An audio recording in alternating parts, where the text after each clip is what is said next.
Isang magandang umaga po sa ating lahat. Ating mga kapatid, tayo po ay tumayo, ngumiti at tumalakpak sa ating Panginoon. Palakpak sa Panginoon na Diyos na buhay. Hallelujah!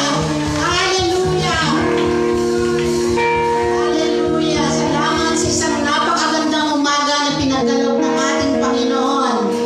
Salamat sa kalakasan at salamat sa katagumpayan sapagkat naririto tayong lahat. Kamusta po ang ating isang linggo, mga kapatid? Mabuti sapagkat ang ating Diyos ay araw-araw na mabuti sa ating buhay. Handa na po ba tayo magpuri sa ating Panginoon? Hallelujah! Sige po, tayo po ay yumuko at manalangin. Hallelujah! Aming Amang Diyos at Ama ng aming Panginoong Jesus, sa isang umaga na ito ibinigay mo sa amin, salamat po. Salamat sapagkat ikaw ang aming Diyos na dakila, na gumising at nagbigay ng lakas sa amin sa umagang ito, Panginoon. Salamat po. This is the day that the Lord has made and we will rejoice and be glad in it. Patuloy ka namin pupurihin at pasasalamatan sa umagang ito, Panginoon, because you deserve all the glory, honor, and praise. Sapagkat dakila ka, makapangyarihan, at Diyos na mabuti. Ikaw ang Diyos na naging tapat sa amin sa bawat araw ng aming buhay. At ikaw rin ang Diyos na nagpagaling sa bawat karamdaman, Panginoon. Salamat! Salamat, Panginoon! Ikaw ay dakila. At sa umagang ito, inaanyayahan po namin ang Banal na Espiritu sa aming kalagitnaan. At patuloy na ikaw po ang mamuna, Panginoon. Hayaan mo po, Lord, na ang araw na ito, ibigay namin yung the best na pagpupuri namin sa iyo, yung aming buhay, at yung aming pagsamba sa iyo, Panginoon, sa umagang ito, Lord. Ipapalapag namin ang aming kamay. Itatas namin ang aming mga kamay. At ibubukan namin ang aming bibig para kaburihin at sambahin at kakilain. Sapagkat karapat-dapat ka sa lahat ng papuri at pagsamba sa umagang ito, Panginoon. Pinupuri ka namin, pinasasalamatan ka namin sa pangalan ng banal na anak na si Jesus. Amen! Amen!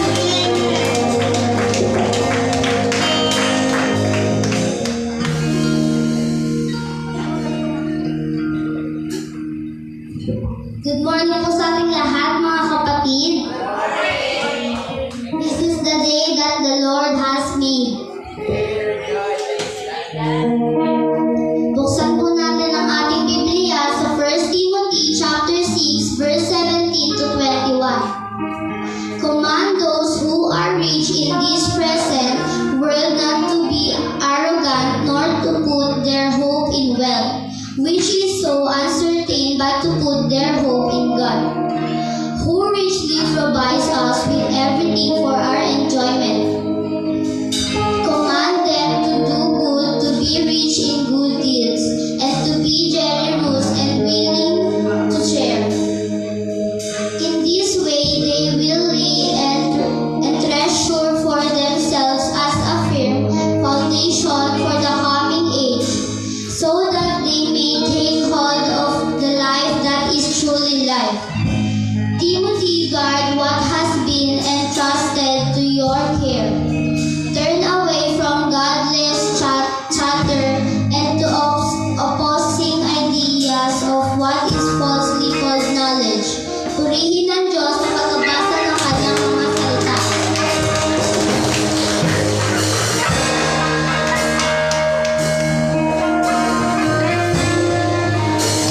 Hallelujah! Are you ready to praise the Lord? Amen! Taas mo natin ating mga kamay. At ibalakbang sa Panginoon! Amen!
Wala kang katulad, Diyos. Wala kang katulad, Diyos. Wala kang katulad, Diyos. Wala kang katulad, Diyos. Wala kang katulad, Diyos. Wala kang katulad, Diyos.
Yes, Lord. We trust you and put mo pa. Ikaw lang ang aming pupurihin, ikaw lang ang aming pupurihin. Sa araw na to, Lord God, at ang tanging presensya mo lamang ang manalay sa buhay namin ngayon.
is who you are.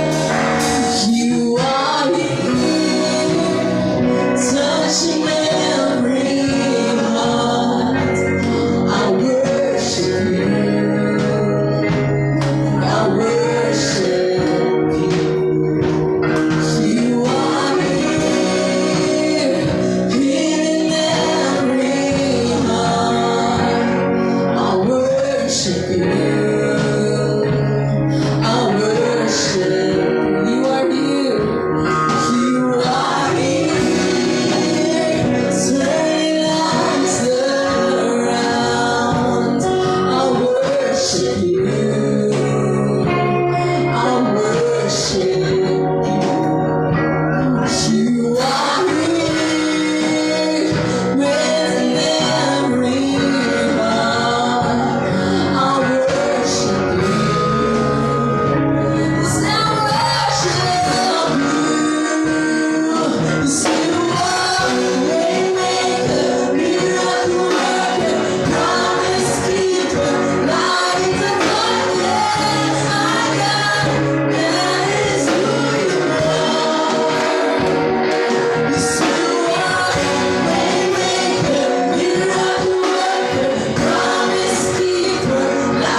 po sa ating mga musikero.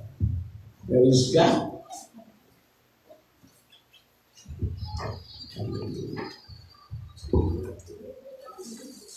Hindi po tayo may makakapuna sa presensya ng Panginoon.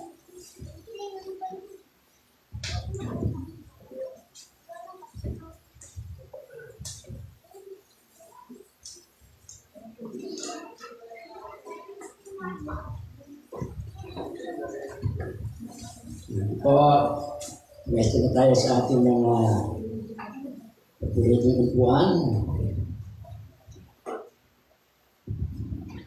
Tayo po muna ay manalangin.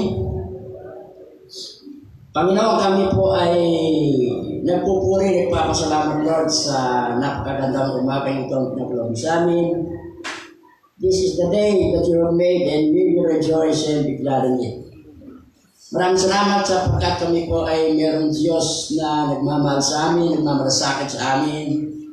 Maraming salamat, Panginoon, sapagkat sa napakarami pong pagkakataon, Panginoon, minsan nagkukulang kami sa iyo, pero kailanman hindi ka po nagkulang sa amin. Sa maraming pagkakataon, hindi kami nagiging tapat sa iyo, pero ikaw nananatiling tapat sa amin, Panginoon. Sa maraming pagkakataon, minsan pinapahiya ka namin, pero kailanman hindi mo kami pinahiya, Lord. Maraming pong salamat, Lord. Maraming pong salamat sa kalayang pagkakulog sa amin, kalayang pag-aralan ng salita mo. Lagi ko lang sinasabi sa pong pribileyo, karangalan ng pag-aralan ng salita mo, sapagkat ang salita mo po ay buhay, salita mo ay totoo, salita mo ay makapangyarihan, ang salita mo po ay nagbabago ng aming mga buhay. Dahil salita mo ang aming pag-aaralan, niling po namin ang kapangyarihan ng banal mong Espiritu siyang maguna sa aming kalagitnaan. Buksan mo po ang aming mga spiritual eyes, spiritual mind, spiritual understanding, panglabos po namin maunawaan at maisagawa lahat ng salita mo na aming pong pag-aaralan sa umagang ito. Ang kaaway siya po ay mahigit ng 2,000 taong talunan, anong mga handa na kanyang gagawin, ito'y aking pinapawalang bisa sa pangalan ni Jesus. At dahil banal na Espiritu, ikaw muna sa aming kalagitnaan, inagin na po namin ang katagumpayan sa pangalan ni Jesus. Amen, amen. Praise the Lord. So, magandang umaga po sa ating pong lahat. Praise God. Buksan po natin ang ating mga Bible. 1 Timothy chapter 6, babasahin ko po sa English, New International Version. Ito po sinasabi, command those who are rich in this present world not to be arrogant, nor to put their hope in wealth, which is so uncertain, but to put their hope in God, who richly provide us with everything for our enjoyment. Verse 18, command them to do good, to be rich in good deeds, and be generous and willing to share. In this way, they will lay up treasure for themselves as a firm foundation for the coming age, so they can take hold of the life that is truly life. Verse 20, Timothy, guard what has been entrusted to your care. Turn away from godless chatter and the opposing ideas of what is falsely called knowledge, which some have professed and in so doing have departed from the faith. Grace be with you. Ang Diyos po ang magpapala ng kanyang banal at makapangyarihan salita na pag-aaralan po natin sa umagang ito. Praise the Lord. So umagang ito ang ating pong pag-aaralan ay ito pong pag-aaral na talagang magbibigay ng kalakasan sa atin. Lahat naman pag-aaral magbibigay ng kalakasan. Ang pamagat po ng ating pag-aaralan, where to put our hope. Saan po natin ilalagay o ilalaga ang ating pong pag-asa. So umagang ito, ano po yung ating inaasahan? Sa ating pong Sunday worship service, ano po yung inaasahan natin? Ano po yung inaasahan natin? Siyempre, ang inaasahan po natin sa ating Sunday worship, ma-bless po natin ang Panginoon. Kasi pag na-bless natin si Lord, ibe-bless tayo ng Panginoon. Kung ikaw ay nagtatrabaho, ano yung inaasahan mo sa trabaho mo? Siyempre po, sa lahat ng nagtatrabaho, inaasahan niyan, promotion, increase ng sweldo. At kung ikaw ay nagtatrabaho, hindi pa regular, ang iyong hope, ang pag-asa mo, ma-regular ka. Yung mas mga estudyante, ano yung inaasahan nyo sa inyong pag-aaral? Siyempre, ang inaasahan nyo ay makapagtapos ng pag-aaral. Sa ating pamilya, ano po yung inaasahan natin? Inaasahan po natin na maging maayos yung pamilya, nagkakaisa, nagmamahala, nagpapatawaran. Ano po yung inaasahan natin sa church? Siyempre po, inaasahan ng church, lumugo yung simbahan, lumugo yung bawat miyembro ng church, at naitayo natin two-story church building. Yung po yung inaasahan natin. Ano po yung inaasahan natin sa ating gobyerno? Siyempre, inaasahan natin sa ating gobyerno maging maayos, magkaroon ng pagkakaisa at kalimutan yung sobrang politika. Ano po yung inaasahan natin sa mga politiko? Nasa natin, ito pa rin yung kanilang napakagandang ipinangako na sila po yung kumakandidato. So, ibig sabihin, tayo po ay maraming bagay na inaasahan. At yan po ay maganda. Di ba? Maganda na lagi po tayong hopeful, maganda na lagi po tayong may inaasahan. Sapagkat ang pag-asa, ito po yung nagpapanatili na tayo po ay magpatuloy sa buhay. Nagpapanatili para po tayo mag-move forward. Ang sabi nga, where there is life, there's hope. Kung saan merong buhay, merong pag-asa. Sabi ng iba, habang may buhay, may pag-asa. Pero parang mas maganda yung balita. Where there is hope, there is life. Kung saan merong pag-asa, merong buhay. Mas powerful po yun. Kung saan may pag-asa, merong buhay. Habang may pag-asa, magdidire-diretso ang buhay. Kasi po, kapag wala na yung ating pag-asa, kapag nabigo yung pag-asa natin, kapag wala na tayong anumang bagay na pinanghahawakan pa, yun po yung panahon na para bagang napakahirap magpatuloy sa buhay. Diba? Yung wala ka ba masilip ni katitik na pag-asa, yun po yung panahon na napakahirap magpatuloy sa buhay. Pero habang merong pag-asa, magtutuloy ang buhay. Di po ba? Habang may pag-asa, naandun ang buhay magdidire-diretso. Pero ang tanong, saan po natin ilalagay yung ating pag-asa? Meron pong isang lugar lamang na pwede po natin paglagakan o pwede po natin ilagay yung ating pag-asa na kailanman hindi po tayo mabibigo. Kailanman hindi po tayo mapapahiya. Ito yung ating pong ilalaga yung ating pag-asa sa ating pong Panginoon Diyos. Amen po ba? Kapag ilalagay po natin yung pag-asa natin sa tao, maaari po tayong biguin ng tao. Kapag ilalagay po natin yung pag-asa sa church, maaari din po tayong biguin ng church. Kapag ilalagay po natin yung pag-asa sa pera, maaari din po tayong biguin ng pera. Kapag ilalagay natin yung pag-asa sa gobyerno, baka mag-frustrate lang po tayo, mag-disappoint po tayo. Kapag ilagay po natin yung pag-asa natin sa mga politiko, napakagandang manalita, baka lalo po tayong mawalan ng pag-asa. Amen po ba? Subalit, kung ilalagay po natin yung ating pag-asa sa Panginoon, kailanman hindi po tayo mapapahiya, kailanman hindi po tayo bibiguin ng Panginoon. Kaya nga po, kinakailangan matutunan natin na ilagay yung ating pag-asa sa ating pong Panginoon. Palakpakan po natin si Lord. Basahin ko po muli sa verse 17.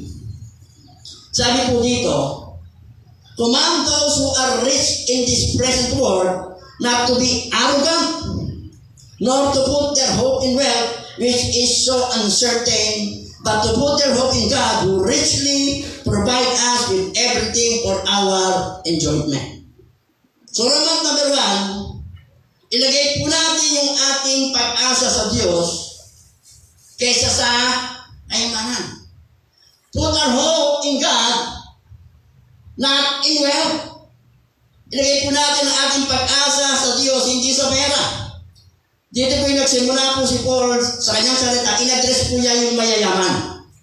Ang in-address po niya dito, yung mayayamang tao, the rich of this world. Sabi po ni Paul. Kasi po, isa po sa temptation ng mga mayayaman ay ilagay ang kanilang pagtitiwala sa kanilang kayamanan kaysa sa Diyos. Totoo po ba yun? Diba? Yun po yung temptation sa mayaman. Kaya nga in-address po dito po yung mayayaman. Kasi isang temptation sa mayaman, sa halip na iligay yung pagtitiwala sa Diyos, inilalagay na sa kanilang kayamanan. Iniisip nila dahil sila po yung mayaman, lahat ng bagay kaya nilang bilhin. Dahil sila yung mayaman, para bang hindi nila kailangan ng Panginoon. Yun po yung temptation sa mayaman. Yan sabi po ng Bible, Mark 10:25, it is easier for a camel to go through the eyes of a needle than a rich man to enter into the kingdom of God. Sabi po yung sa Tagalog, mas madali pa raw na ang kamelyo makapasok sa butas ng karayon kaysa isang mayaman makapasok sa kaharian ng Diyos. Gaano po ba kalaki ang kamelyo? Sabi ni Paul, mas madali pa raw sa isang kamelyo na makapasok sa butas ng karayon kaysa isang mayaman makapasok sa kaharian ng Diyos. Imposible po na ang kamelyo makapasok sa butas ng karayon. Yung mga sinulid eh. Pag ako nga po yung maglalagay sa hindi ko na talaga may shoot. Senior na eh. Sinulid nga na nahihirapan tayong ipasok sa butas ng karayon. Sabi ni Pablo, mas mabuti pa ang kamelyo na makapasok sa butas ng kaysa sa mayaman na makapasok sa karayan ng Diyos. Ibig sabihin. Pero hindi po ibig sabihin na mga mayaman hindi makakapasok sa karayan ng Diyos. Sinasabi lang niya, yun po yung temptation sa mayaman. Pero marami pong mayaman na born again. Marami pong mayaman na ang kanila pong pagtitiwala inilagay sa Panginoon. Yun po yung mapalad. Pero mas marami, mas majority po ng mga milyonaryo, bilyonaryo, trilyonaryo sa buong mundo ang kanilang pag-asa nakalagay po sa kanilang mga pera. Eman po ba? Kaya sabi po sa verse 17 dito po ay sinabi ni Paul kung bakit dapat natin iligay ang ating pag-asa sa Diyos at hindi sa kayamanan. Muli sa verse 17, basahin po natin muli. Command those who are rich in this present world not to be arrogant nor to put their hope in wealth. Uno po, letter A under Romans number 1. Huwag po natin sukatin yung ating kahalagahan sa pamagitan ng ating kayamanan. Don't measure our value by our wealth. Huwag mo sukatin ang kahalagahan ng buhay mo sa pamagitan ng kayamanan. Ibig sabihin, ang isa pong tao ay hindi mahalaga dahil po siya ay mayaman. Ang isang tao hindi naman po siya less na mahalaga dahil siya ay walang pera. Kasi kalimitan po sa atin, sinusukat natin ang lahat ng bagay sa pamagitan ng pera. Sa pananaw ng mundo, pag ikaw ay mayaman, para kang si Atong Ang, si Lusutan, di ba ang tingin nila, nakakalagang mga tao yan. Kasi bakit anong sukutan? Pera, mayaman eh.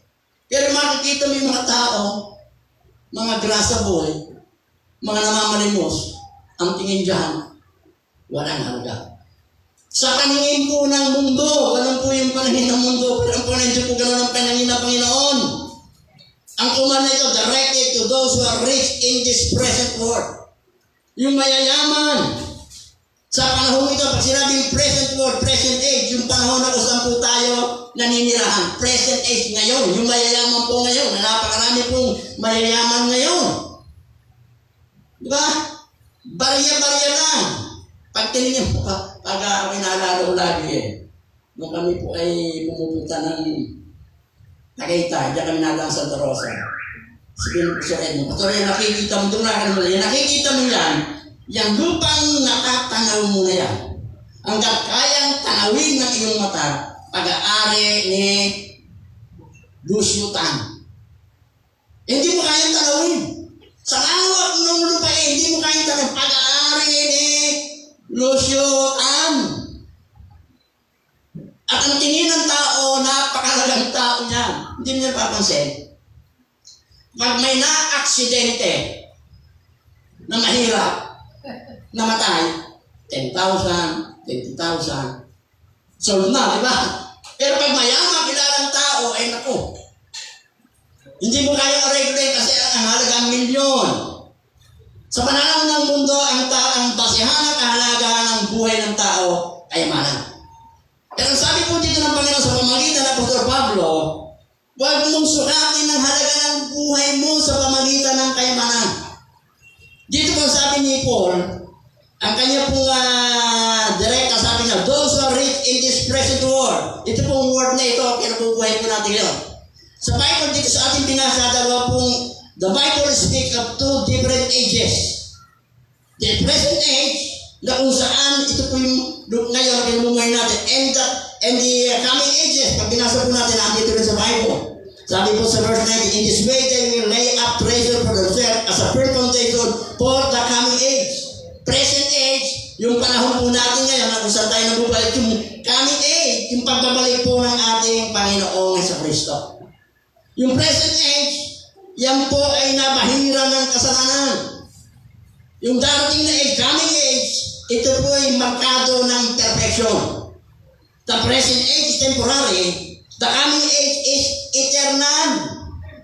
Yung present age, nabubuhay po tayo dito sa lupa. Yung coming age, ito po yung pamumuhay sa presensya ng Diyos doon po sa langit. So present age, coming age. Sabi ni Paul, those who are rich in this present age, yung mayayaman sa panahon ngayon, na marami po silang abundance of resources. Lahat na kailangan na meron sila, sobra-sobra pa. Sila po ay sagana ngayon, sila po ay sagana bukas, sila po ay sagana araw-araw. Sobra-sobra. Sila po yung mga taong pinaiingitan ng mga taong walang-wala. Yung mga taong talaga namang meron ngayon, bukas ay wala. Sila po yung pinaiingitan. Sila po yung talagang tinitingala. Sabi po dito, those who are rich in this present day, do not be arrogant. Huwag kayong maging arrogante. Yung pong mga milyon, meron namang mga milyonaryong hindi arrogante Meron namang milyonaryong nga po na talagang mababa po yung loob. Pero yung iba po, kaya ang sabi, those who are rich in this present world, do not be arrogant. Ano pa yung sabihin ng arrogant? High-minded. Mataas mag-isip. Iniisip nila na dahil sila ay mayaman, mas mataas sila kaysa sa iba. Ang tingin nila sa mahirap, mababa lang. At minsan ang problema rin po ng tao, dahil sa ay mahirap, ang tingin niya sa sarili niya ay mababa siya. Sa paningin po ng tao, ganoon. Pero sa paningin ng Diyos, hindi. Kaya sabi ng Panginoon, through Paul, huwag mong sukatin ang halaga ng buhay mo sa pamamagitan ng kayamanan. Hindi po ito nakabasa sa kayamanan ng kahalagaan ng ating buhay. Ang sabi ng Panginoon, huwag mong gagawin yan. Hindi tayo mahalaga kung dahil meron po tayo. Hindi po. Ang sabi ng Panginoon, you are valuable because I created you. You are valuable because I love you. You are valuable because you are my children. Mahalaga ka sapagkat nilikha kita, sabi ng Panginoon. Mahalaga ka sapagkat mahal kita. Mahalaga ka sapagkat mga anak ko kayo. Amen. Yung ating kahalaga hindi nakabase. Huwag po natin iyaan, huwag po natin mamaliitin yung sarili natin. Na para bang lagi tayo nakita, bakit sila? Bakit sila? Sabi ng Bible, for what will it profit a man if he gain the whole world but loses his own soul? Ano ang mapapala ng tao? Makamit na lahat ng kayamanan ng mundo. Kapalit yung kaluluwa nila. Kasi minsan sa tao lang, minsan naiingit tayo sa mayayaman. No, okay, hindi man ng palataya, naiingit talaga ako. May barkada ko lang, hatid sundo sa eskwelahan. High school lang siya sa letra. Hatid sundo. Kababata ko siya, kabarkada ko sa kumpare ko siya. Hindi siyempre ako. Kaya minsan pag ihatid si Phil, sumasama ako, kilalaking driver eh. Sama ko, abindig sama ka. Sa letra, hanggang pag-uwi, nag-iintay kami. So, merong inggit. Kasi parang ang tingin mo sa kanya, napakataas. Pero tayo pinabunagan, hindi. Hindi na tayo naingit na aawa po tayo. Bakit? Meron silang maraming pera, pero wala silang Kristo sa puso. Ang tao, miski gaano siya kayaman, gaano kaganda ang kanyang buhay, kung wala siyang personal na relasyon kay Kristo, hindi po mahalaga ang buhay niya. Tayo man po ay tisyonaryo, daanaryo. Anong naryo man tayo? Miski balyanaryo tayo. Pero dahil may Kristo sa puso, mahalaga po tayo sa pinangin ng Panginoon. Amen. Palakpakan po natin ang Panginoon. Pag po natin sukatin ang halaga ng ating buhay sa pamagitan ng kayamanan, measure our value by our personal relationship with God. Sa ating Romans 8:17, we are son of God, heirs of God, and co-heirs of Christ. Tayo po'y anak ng Diyos, tagapagmana ng Diyos at tagapagmana kasama ng ating Panginoon sa Kristo. Tayo po'y mga asindero, spiritual asindero. Hindi po yung nagtitinda ng asin. Amen. Sagana. Amen. Kapatid, ano man yung kalagayan natin sa buhay, tayo po ay mahalaga. Kung ang tingin sa atin ng tao, ito mo yung, pag naalala ko nga yung mag-i-eleksyon hanggang kasulot-sulutan. Miski putik-putik yung kasulot-sulutan, napakaliit na bahay, na barong-barong, butas-butas, pinapasok. Di ba ang tingin nila sa iyo, napakahalaga mo, isang boto ka. Pero pag sila yung nakaupo na, hindi na makita yung bahay, hindi ka makasalubong mo, hindi ka na nga pinapaksiya. Samantalang mo, miski sino makahanap, makasalubong, pinapaksiya, kinakamaya. Kasi pag eleksyon, lahat ng tao sa kanila, mahalaga. Pero pag tapos na eleksyon, ang mahalaga lang sa kanya, yung tungkulin nila, yung power, yung mga taong mayayaman. Amen. Huwag po natin sukatin yung kahalaga ng ating buhay sa pamagitan ng kayamanan. Sukatin po natin yung kahalaga ng ating buhay sa pamagitan ng ating personal na relasyon kay Diyos. Anak po tayo ng Diyos. Diyos na may gawa ng langit at lupa. Diyos na bumubuhay ng patay. Palakpakan po natin si Lord. Pangalawa, letter B, under Romans number 1. Don't measure our security by your wealth. Huwag po natin sukatin yung ating seguridad. Dahil sa kayamanan, sa pamagitan ng kayamanan. Sabi ng iba, the more money we have, the more secure we feel. The less money we have, the less secure we feel. Kapag marami ka ng pera, ang pakiramdam mo, secure na secure ka. Pagkakunti ang pera mo, parang tingin mo, hindi ka secure. Totoo po ba yun? Hindi po totoo yun. Sabi ko sa verse 17, don't put your hope in wealth which is so uncertain.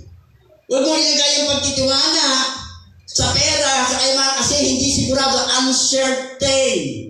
Hindi sigurado, minsan napakarami pero minsan wala na. Tatandaan po natin mga tumama sa loto, mga lottery winner. Isip po ganito, hindi po ba natin inisip gaano kalagang pera, pero ang certain, hindi po yan sigurado. Isang bigla, pwede mawala po yan. Yung mga lottery winner, lotto winner, naagugulat siya, pagmunat ng mata nila, wala na silang pera. Kala nila yung pera, ang security nila. Sino nakakakilala kay ano? Kay Awit Gamer. Sa Awit? Yumaman po yan. Naging milyonaryo.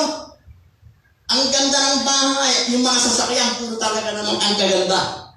Nakikita mo siya pag lumabas sa ano, yung mga ganyang kakapal na gold. Pagkatapos, talagang naglalaki ang susi. Ang buong akala niya, yung kayamanan niya, ang security niya, nagising siya sa araw, pulubi na siya. Bakit? natalo siya ng 69 million sa casino.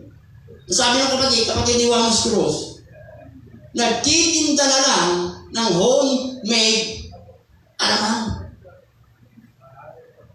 Ganun yung pera ang certain. Kasi pag doon ka nagtiwala sa pera, pag nawala yung pera mo, baksak ang buhay mo. Ang nakita mo pag nagbabag siya, parang nagmamakaawa.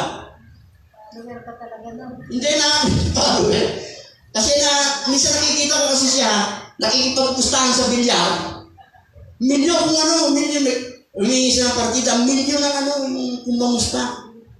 Tapos yung mga ano niya, sabi ko, ang pera nito So, araw na kasi siya, kulubin siya. Ang buong akala niya, yung kanyang pera ang seguridad niya. Amen. Ang pera ang certain. Kapag hindi tayo marunong humawa, sabi ko nga sa sarili ko, yung ikaw ay pinagkalooban ka na, sa manggaling yung pera mo, meron ka na. Ay, hindi mo ba inayos?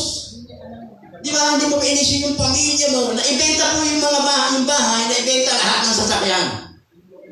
Sabi nga ni Wamo, pag-uwi ng bahay, nakagrab na. Dati, ang daming sasakyan Ngayon, pag-uwi ng bahay, nakagrab na lang. Money is uncertain. Kasi sabi ko, huwag kang magtiwala sa pera sapagkat ang pera ay uncertain. Hindi sigurado. Amen. Sabi po ng Proverbs chapter 23 verse 5, Cast but a glance at riches, and they are gone. For they will surely sprout wings and fly up to the sky like an eagle. Sabi po sa Tagalog, sapagkat madaling mawala ang kayamanan. Ito'y simbilis ng agila sa paglipad sa kalawatan. Simbilis ng agila. Ang daling dumating sa ang bilis na wala. Sabi ko ng gambler. Sabi niya, money talks. Nagsasalita daw po yung pera. Totoo po ba? Sabi ng gambler, money talks. Sabi niya, I heard it once. Narinig ko minsan, nagsalita daw yung pera. Sabi niya, alam niyo ba kung ano sinabi? Sabi, goodbye. Sabi niya, nagsasalita ang pera. Minsan narinig ko, nagsalita. Anong sinabi? Ang sabi, goodbye. Amen. Money is uncertain. Only the person who puts their hope in God is truly secure. Yun ang secure po tayo. Kapag tayo yung pagtiwala at pag-asa po natin, ibinigay natin sa Panginoon. It is foolish to base our security on our wealth. Mawawala din po yan. Sabi po ng Proverbs 3:25-26, have no fear of sudden disaster or of ruin that overtakes the wicked. For the Lord will be at your side and will keep your foot from being snared. Sabi sa Tagalog. Ito po yung mga nagtitiwala sa Panginoon. Kahit ang itong bagyo ay dumating ng biglaan, hindi ka mababagabag tulad ng mga mangmang. Pagkat tiwala kung si Yahweh ang kaagapay mo at di niya hayaang sa bibig ikaw ay masilo. Ang tinutukoy dito yung pong mga nagtitiwala. Yung kanilang pag-asa ay nilagay sa Panginoon. Sabi po, damis dumating ang bagyo ng biglaan, hindi ka mababagabag tulad ng mga mangmang. Amen. Put our hope in God, not in wealth. Wealth is uncertain. Palakpakan po natin ang Panginoon.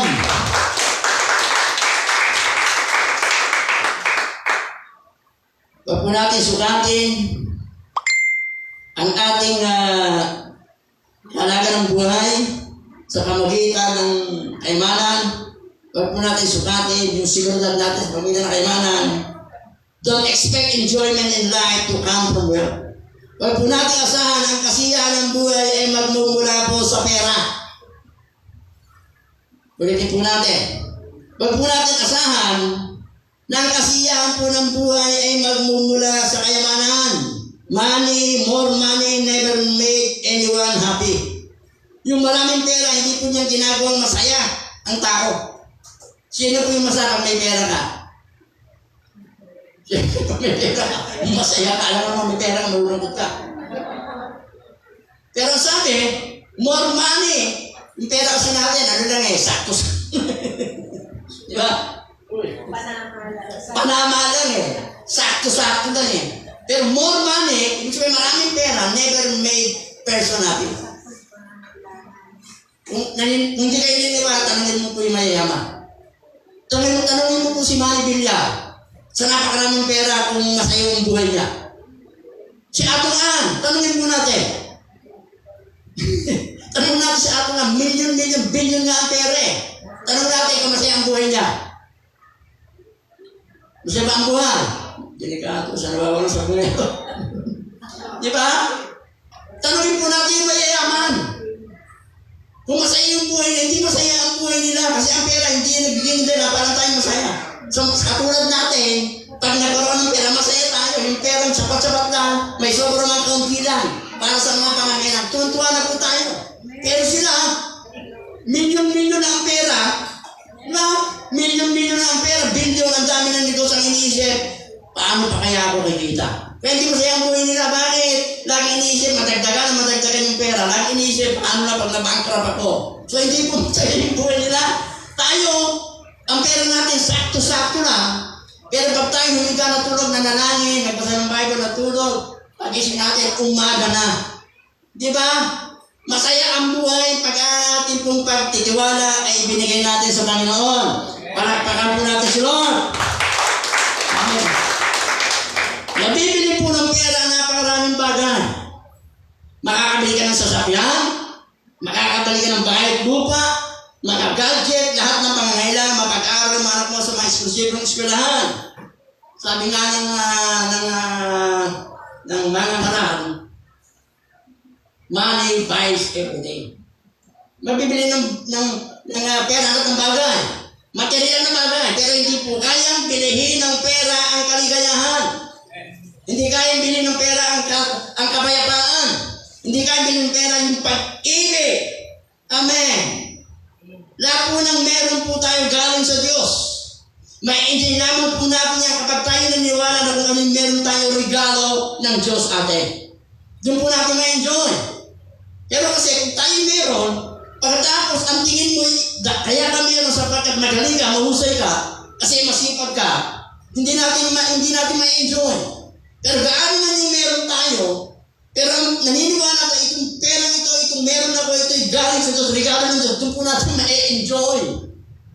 At yung enjoyment, yung kagalakan, ang Diyos ang magbibigay. Kasi ino-honor natin, Lord, itong hawak kong pera, maraming salamat, galing sa iyo, Panginoon, i-enjoy ko ang buhay ko.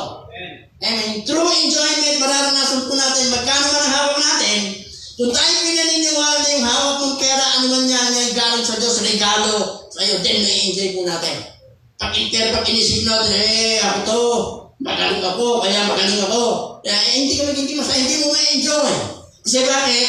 Magiging ganun ka eh. Kasi totoo po yan, kapag tayo atin po kinikilala, anong meron tayo, galing sa Diyos, mas marot ka.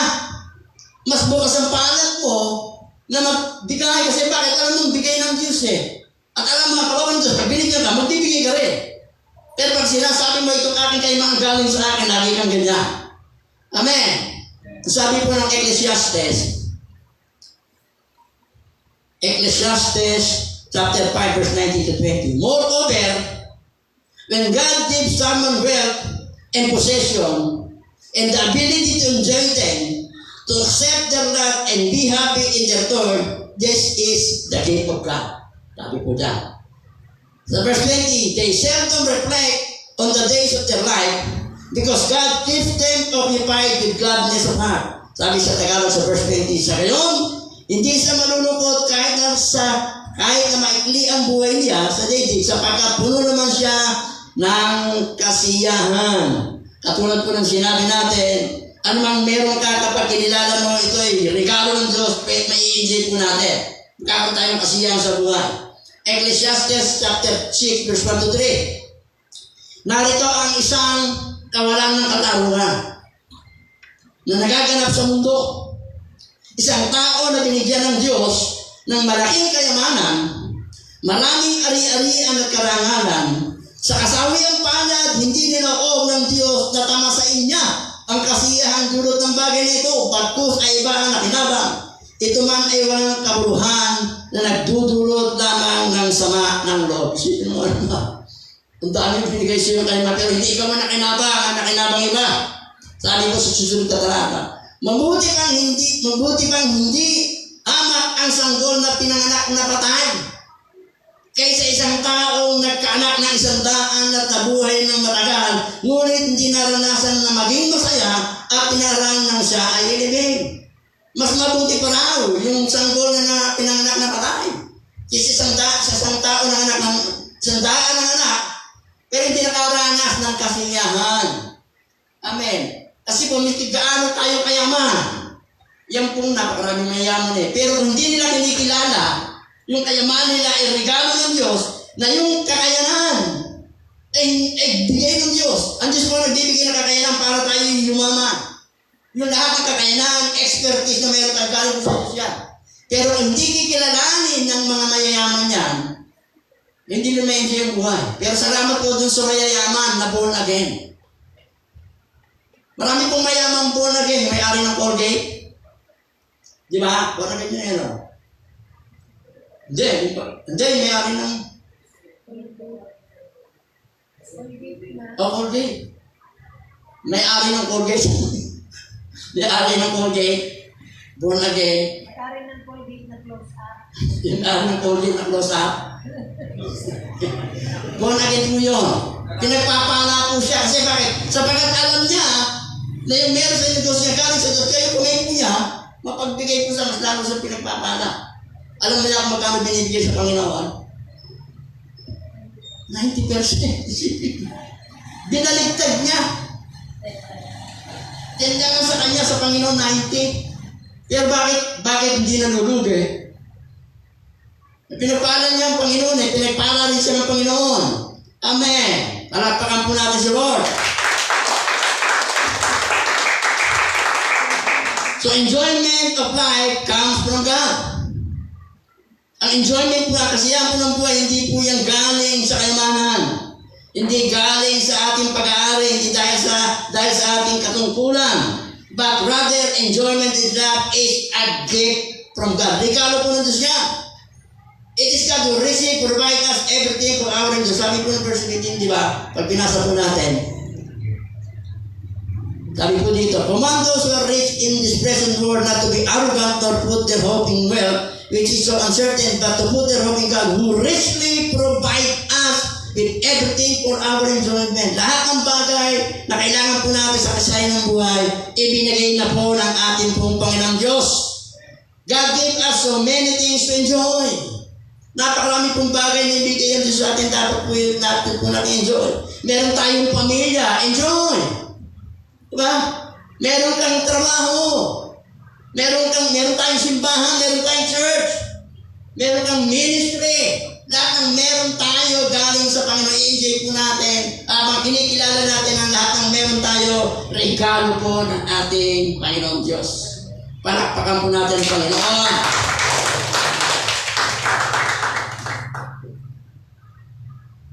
So, yun po yung Romans number 1. Put our hope in God, not in God. Number 2, sabi po ng verse 18 to 19, 1 Timothy chapter 6, command them to do good, to be rich in good deeds, and be generous and willing to share. In this way, they will lay up treasure for themselves as a firm foundation for the coming age, so that they may take hold of the life that is truly life.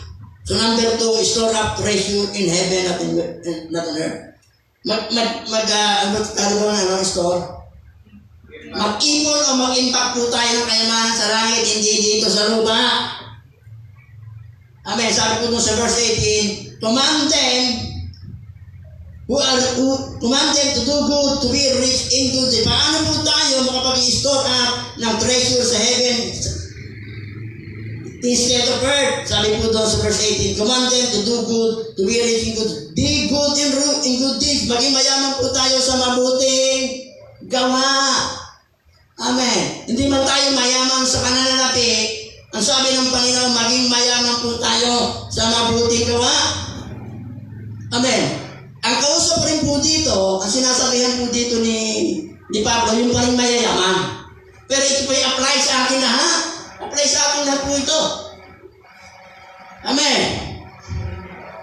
Sabi po ng Panginoon, don't worry about whether you are rich man. Huwag kang mabahala kung ikaw man ay mayaman sa pera. Ang tanong, Are you rich in good deeds? Mayaman po ba tayo sa mabuting?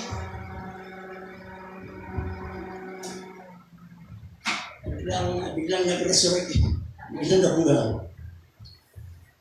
Mayaman po ba tayo sa mabuting gawa? Yes or no? Yes. No. Tayo po ba ay mabait, kind, mabuti sa ibang tao? Yes or no? Wala namang sagot.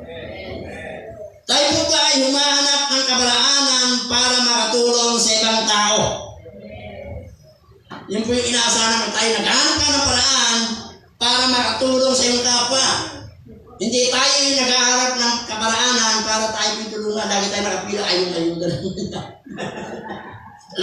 Sa lahat ng may pilahan, sa may pilahan. Hindi naman po masama kasi pera ng gobyerno talaga pinapamahagi. Di ba? Pinapamahagi. Pero tayo binamana ng parataya, hindi na po mamalit tayo, hindi na sa mayaman. Di ba? Na tayo humanap ng paraan para makatulong sa ating kapwa. Amen. Meron pong isang nag-describe kung ano po ibig sabihin ng joy in life. Ang joy in life, sabi po niya, joy in life means Jesus, others, and you. Nakagala ka ng buhay sa Kanya, si Jesus, yung ibang tao at ako. Ibig sabihin, number one, priority si Jesus Christ. Sumunod yung ibang tao pagtapos siya. Yun ang kagalakan sa buhay, sabi po niya. Amen. Pero tayo po hindi naligtas dahil sa mabuting gawa. Hindi naman po tayo naligtas dahil sa mabuting gawa. Kundi tayo po naligtas sa biyaya na dahil po sa ating pananampalataya. Yung mabuting gawa, yan po yung manifestation na tayo po ay ligtas na. Kasi kapag tayo po naligtas na, nabonagin na tayo, binago tayo ni Lord, at kasunod po nun yung mabuting gawa. Na hindi laging tayo ang nag-iintay ng tulong, tayo po yung gumagawa ng kaparaanan na makatulong sa iba. Di ba? Yung misan ay talagang kakapay sa misan. Ang Panginoon na mangungusap eh. Misan may pagkakataon na makakarinig ka, may makikita kang tao. Biglang may mangungusap siya. Kung ano yung meron mo ka, ibigay mo sa kanya. Sige mo, Lord, ikaw ba talaga yan? Wala na po akong pera. Ibigay mo kung anong meron ka. Ako naalala ko po, ito yung lagi ko na pinakatotoo. Naandun po kami sa Bindinaka, Pangasinan. JMC, lahat mo ng conference. May kanya-kanya kami lugar. Ako po yung MC yung gabi na yun. Sabi ko, ikaw mag-MC.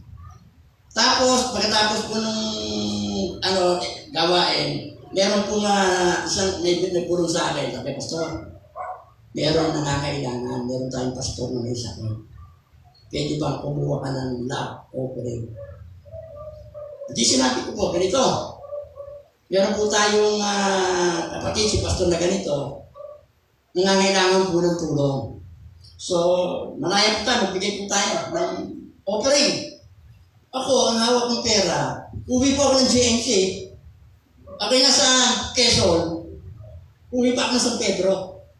Bili ko ba nasa Quezon sa Pangasinan? Rinig ko sabi ng Panginoon, kung ano meron ka, ibigay mo sa kanya. Ang pera ko yung 500 pa. Hindi ba naman basta, siguro 300 na lang yung pera ko. Basta sabi sa narinig ko, kung ano yung meron ka, ibigay. Kasi ako yung humingi ng offering eh. Ako yung nag-pray lang, hindi ako magbigay. Kaya naman, na ako humingi ng offering, pagkatapos sila nagtatayo, ako nakagalan dito tayo. Narinig ko talaga po. So yung 300 pesos, yata hindi pa naman, ibinigay ko. Ibig sabihin, wala akong natirang pera sa akin. Uwi mo pa ako sa San Pedro. Bagamat may sasakyan kami, sasakyan namin hanggang James sila. Sasakyan ka ng Makati hanggang talaga wala na. O di, okay na. Kapag ako po yung MC eh, sa gawain. Di wala na akong pera. Tapos, doon na kami sa quarter namin. Namin, tinawag ko bisa. Tawag niya. Bakit? Bakit po?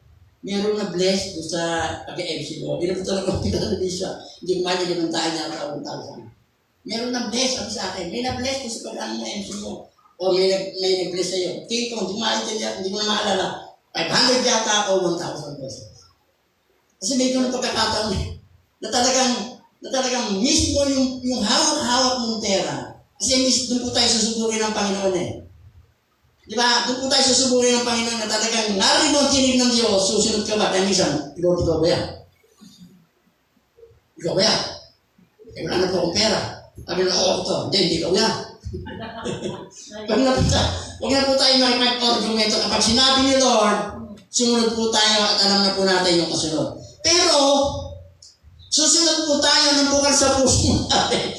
Hindi yung ibinigay natin, sure naman, talaga yung para bang nagkaano ka pa. Pag sinabi, ibigay mo ng bukal sa puso mo. Hindi ka suke. Amen. Palakpakan po natin ang Panginoon. Tayo po ay tinawag para gumawa ng mabuting gawa at maglingkod sa iba sa ating pong buhay. Amen. How do we store up treasure in heaven? Be good and rich. Be rich in good deeds. Maging mabuti po tayo. Maging mayaman sa mabuting gawa.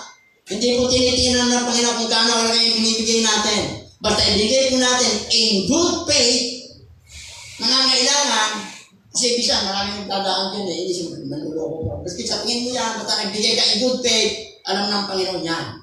Amen. Maging mayaman sa mabuting gawa, letter B, sabi po ng verse 18, ng verse 18, command them to do good, to be rich in good deeds, and be generous and willing to share. Paano tayo makapag-iba ng kayamanan sa langit, hindi sa lupa? Be generous and willing to share. Maging bukas palad, maging mapagbigay. Willing to share kung ano po yung meron sa atin. Kung paano po naging generous si Lord sa atin, lahat ng pangailangan natin for enjoyment of life, sabi sa verse 17, binigay sa atin. So tayo po inasa ron na maging bukas din po tayo sa pagbibigay. Doon sa mga nangangailangan.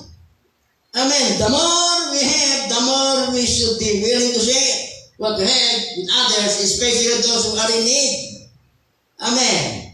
Sa verse 18, dito sinasabi sa atin, share ourselves and our resources to others. Ibig sabihin, maging available yung buhay natin sa iba, at dalhin natin kung anong meron tayo, at gawin natin available sa iba yung kung ano ang meron tayo. Naintindihan mo natin? Share ourselves, our resources. Ibig sabihin, maging available tayo sa ibang tao at dalhin natin kung ano yung meron tayo at kung ano yung meron tayo, maging available sa kanila. Ibig sabihin, ikaw ang gumagawa ng kaparaanan para maging available kasi sa tao at kung ano yung meron at dala mo upang yung dala mo maging available sa kanila. Ibibigay mo sa kanila. Amen. Yun po yung ang gusto po ng Panginoon sa atin kasi sobra-sobra mga pinibigay ng Lord sa atin eh. Amen. Palakpakan po natin ang Panginoon. Talaga kung ano yung meron tayo kasi ano yan, galing kay Lord eh. Kasi nga ganito, kapag yung blessing na meron ka, kinilala mong galing kay Lord, regalo ni Lord, mas madali po na magbigay, magpalit, tumulong. Pero kung meron ka, inaangkin mo, kasi kaya ako may pera, kasi ako yun eh, nagtapuhan ko yun eh. Nagpuyat nga ako eh, lagi nga akong overtime eh. Talagang may hirapan tayo para makatulong sa ating kapwa. Kasi inisip natin, akin to. Ako ang may gawa, kaya meron ako nito. Pero pag ating pong inisip na lahat ng meron ako, galing kay Lord, mas madali. Nabuksan ang palad natin at magbigay lalo-lalo na po doon sa mga nangangailangan. Palakpakan po natin ang Panginoon. How to restore up treasure in heaven instead of earth, be rich in good deeds, be generous and willing to share. Let us see, build a firm foundation for the future, sabi po sa verse 19. In this way, they will lay up treasure for themselves as a firm foundation for the coming age, so they may take hold of the life that is truly life. Store up for ourselves, build a firm foundation for the future. Kapag tayo po ay nag-imbak ng kayamanan sa langit, sa na sa lupa, tayo po ay nagtatayo ng isang matibay na pundasyon for the future. Yung future na sinasabi po dito, hindi lamang yung retirement natin ang sinasabing future. Amen. The future here is not just our retirement years, but in verse 19, refers specifically to the coming age. Sabi ng verse 17, address those who are rich in this present world or present age, We are rich in good deeds and generous and willing to share. We are building a firm foundation for the coming, yung pagbabalik ng ating Panginoon sa Kristo. Ang layunin, para hawakan po natin ang buhay natin, tunay na buhay. Ang sabi po dito, basahin natin. To take hold of life that is truly life. Ang tunay na buhay, yung buhay natin na kay Kristo, yung po yung tunay na buhay. Kaya yung mga tao mayayaman, kung walang Kristo sa puso, yung buhay na hindi tunay yan. Hindi tunay na ba yung tunay na ba yung buhay na inalay mo sa Panginoon? Yung buhay na handa ka rin ibigay ang buhay mo para sa Panginoon. Yung buhay na handa kang tumulong sa mga nangangailangan. Amen. Sabi po ng Luke 12:15, then he said to them, watch out! Be on guard against all kinds of greed. Life does not consist of the abundance of possession. At sinabi niya sa kanilang lahat, mag-ingat kayo sa lahat ng uri ng kasakiman, sapagkat ang buhay ng tao wala sa dami ng kayamanan. Ang buhay ng tao wala sa dami ng kanyang kayamanan, pero sa mundo, ang buhay ng tao ay base sa dami ng kayamanan. Yun po yung pananaw ng mundo. Yun ang buhay nila. Pero sabi ng Panginoon, sa binasa natin, ang buhay ng tao hindi po nakabase sa kayamanan ng buhay, sa kanyang kayamanan. True life is found not in things but in God. Doon lamang natin matatagpuan ang tunay na buhay. Kung ano yung buhay na meron ko ngayon, ano man ang kalalagay mo, yun po yung tunay na buhay. Tunay na buhay kasi na kay Kristo po tayo. Amen. Tayo to store up treasure in heaven, be rich in good deeds, be generous and willing to share. Build a firm foundation for the future. Romans number 3, panghuli na po tayo. Verse 20 to 21. Timothy, God what has been entrusted to your care. Turn away from godless chatter and opposing ideas of what is false knowledge, which some have professed, and in so doing have departed from the faith. Grace be with you. Number 3 po, hold on the faith of the gospel. Panghawakan po natin yung pananampalataya sa Ebanghelyo. Hold on the faith of the gospel.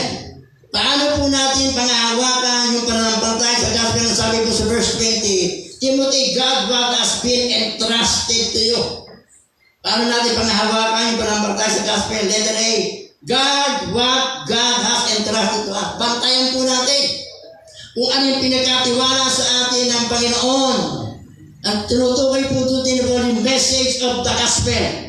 The true teaching of Christ. Amen. Ang sinabi, God what has been entrusted to us, yung message of the gospel. Pinagkatiwala po sa atin ng Panginoon. Ang sabi po ng, according to George Knight, ang sabi po niya, yung the praise God, sabi po niya, according to George Knight, commentary of the pastoral Ephesians, sabi niya, the praise God what has been entrusted to you was a common praise in first day. Sabi niya, it was used in the ancient world of the high obligation of having entrust another person treasure, possession, of giving it safe and returning it as it was. Ibig sabihin, yung God what has been entrusted to you, ito ay sabi niya, yung pinagkatiwala mo, pinagkatiwala sa'yo yung ari-arian ng iba. Iingatan mo yung ari-arian na ito at ibabalik mo kung ano yung itsura ng ipinahiram sa'yo. Hindi niya mo na, halimbawa ganito. Halimbawa, meron kang bagong sasakyan. Hiniram ng kaibigan mo, matalik mong kaibigan.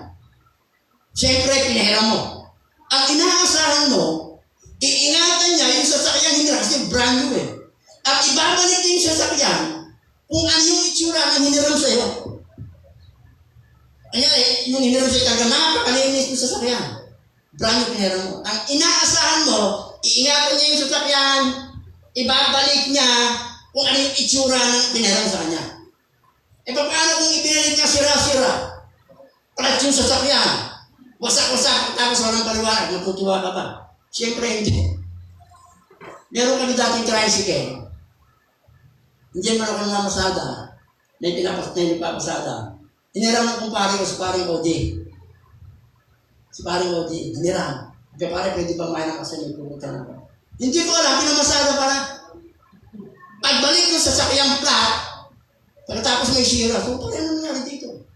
Pare, ano eh? Siyempre, ang inaasahan Pare, baka si kuya ay uwi na ganito. Ano si kuya eh? Uwi si kuya, kailangan ibalik niya dito. Ano mong ganito oras, kaya uwi ni kuya, hanapin niya, patay ako. Pare, pagbalik eh, plat yung sasakyan eh. May bangga pa eh. Ano nangyari?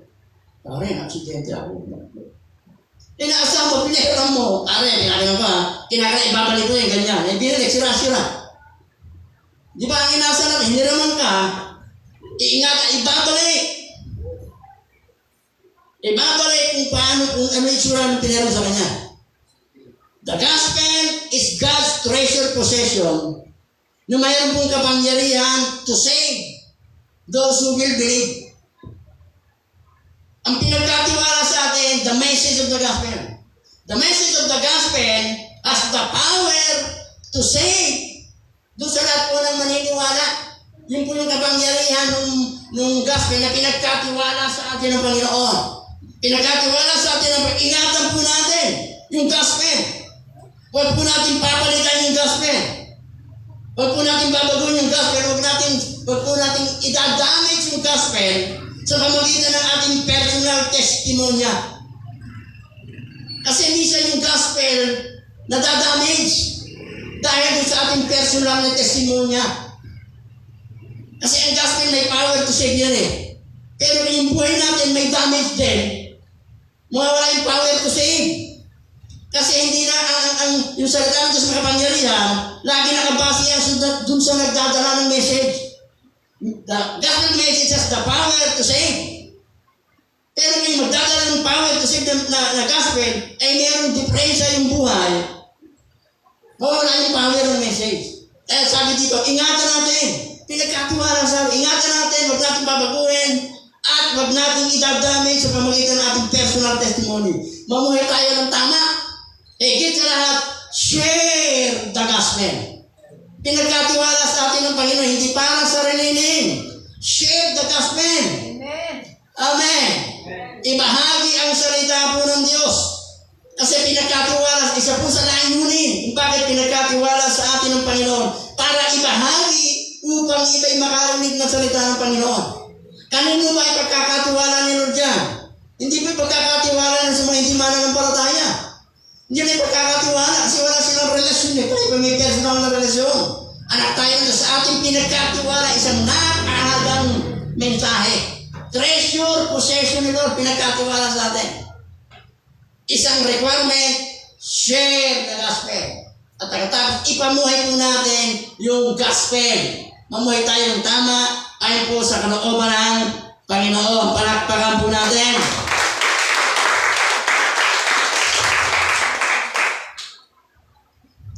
Verse, letter D, under Romans number 3. God has been entrusted to us yung gospel. Ingatan natin, share natin. Verse 18, verse 20, basahin po natin. Timothy, God has been entrusted to your care. Turn away from godless chatter and opposing ideas of what is falsely called knowledge. So number 3, turn away from empty discussions and false teaching. Nung panahon ni Paul, nagana po yung false teaching. Maling katuruan, nagana po yan. At magpasanggang ngayon, naganap. Nung panahon ni Paul sa Church of Ephesus, naganap yung false teaching. Sa panahon natin, naganap pa rin. Napakarami pong false teaching sa labas. Nangangaral sila na yung kanyang pinapangaral tama. Kaya ang ano po sa atin, maging maingat po tayo. We need to be wise and discerning and rightly reject what is false teaching. Paano natin marireject yung false teaching? Be a student of the Bible. Kasi kapag tayo estudyante ng Biblia, alam natin ang katotohanan, hindi tayo pwedeng maloko ng kasinungalingan. Kasi alam mo yung katotohanan, estudyante tayo ng Bible, nabasa natin ng Biblia, alam natin ang katotohanan. Kaya miski ano magagandang panalita, malalaman natin kasinungalingan dito tayo. Bakit? Kasi estudyante po tayo ng Bible. Be a student of the Bible. Para po tayo hindi maligaw na mga maling katuruan. Kaya sabi ko sa verse 21, which some have professed and in so doing have departed from the faith. Dahil sa kanilang pagmamarunong, may mga taong nalis sa pananampalataya. They have departed from the true faith of the gospel and their own personal faith in Jesus Christ. Mga nagmamarunong. Yung mga nagmamarunong, yung nakalimitang nalilihis. Saan ba galing po yung ating napakarami pong quotes? Pero pag inugat mo yung kanilang pinagmulan, galing sila sa tama. Galing sila sa tama. At tingnan po natin yung mga quotes. Tingnan natin yung kanilang pinagmulan. Galing sila sa tamang katuruan. Pero bakit naman nagmarunong. Nagtayo ng sariling reliyon. Nagmarunong, nanigaw. Amen. Napakarami po mga minamahal na kapatid. Napakaraming maling katuruan. Lahat may dalang Bible. Lahat sasabihin, ito ang tama. Kung tayo hindi malalim sa salita ng Diyos, maluloko po tayo. Ako naawa ko sa kasama natin na biglang natala ng maling turo. Samantalang naging manggagawa ko sa dito, hindi ko nabablitin ng pangalan. Tapos ako'y, nagbakasyon ako . Nung pagbalik ko, dumaan ako doon sa kanyang, dinaan ako doon sa munting lupa. Meron siyang shop ng sa relo. Sabi sa akin, dinibati niya na ako. Sabi sa akin, kayo kasi mga bonag, nakabasa lang kayo ng kontisagtan dyan sa balutan ng tinapa. Okay na. Gusto akong dibatihin. Sabi ko, brad, tingnan mo na, kagagaling na sa bakasyon . Dati mga pero nadaya naman yung katuruan. Kasi bakit? Isipon tayo lang, hindi po tayo naging estudyante sa Bible. Kasi miski gaano kahusay yung nagsasalita. Kung tayo po ay student of the Bible, well grounded tayo sa salita po ng Diyos, hindi tayo kayang maloko sapagkat alam natin yung totoo ang panlabang sa kasinungalingan, katotohanan. Amen. Palakpakan po natin ang Panginoon. Beware of false teaching. Be student of the Bible, grounded with the Word of God. God, what has been entrusted to us, turn away from empty discussion, false teaching, hold on the faith of the gospel, put up hope in God. Doon po sa panghuli, sabi ni Paul, grace be with you. Yung biyaya ng Diyos ay sumasayo. Tayo po ay naligtas sa pamagitan ng biyaya ng Diyos. Tayo po ay naglilingkod by the grace of God, and we stand by the grace of God. Habang may pag-asa, may buhay, put our hope in God. Yung pag-asa po natin, ilagak natin sa Panginoon. Huwag natin ilagak kay Kapitan, kay Mayor. Hindi po yan. Bagamat sila po ginagamit ang Panginoon, pero mas magaling ilagak po natin yung ating pag-asa sa Panginoon. Hindi po tayo ipapahiya. Amen. Tayo po lahat ay tumayo. Bago po tayo mag-communion,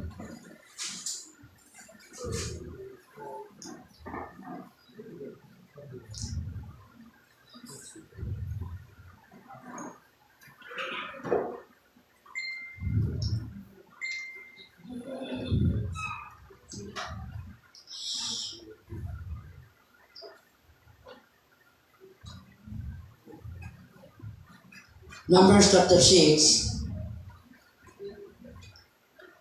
begin verse 22. Ito po yung ating benediction. Ito sabi, and the Lord said to Moses, say to Aaron and his son, this is the way you shall bless the Israelites. Say to them, the Lord bless you and watch, guard, and keep you. The Lord make his face to shine upon and enlighten you, and be gracious, kind, merciful, giving favor to you. The Lord lift up his approving countenance upon you, and give you peace, tranquility of heart, and life continually. And they shall put my name upon the Israelite, and I will bless them. Receive the blessing. Lord, maraming salamat. Pinupuri ka namin. Pinasasalamatan ka namin, Panginoon, sapagkat napakabit. Thank you sa blessing, Panginoon. Thank you po sa mensahe mo, Lord. Patawarin mo po kami, Lord. Minsan yung pag-asa namin ay nailalagak namin sa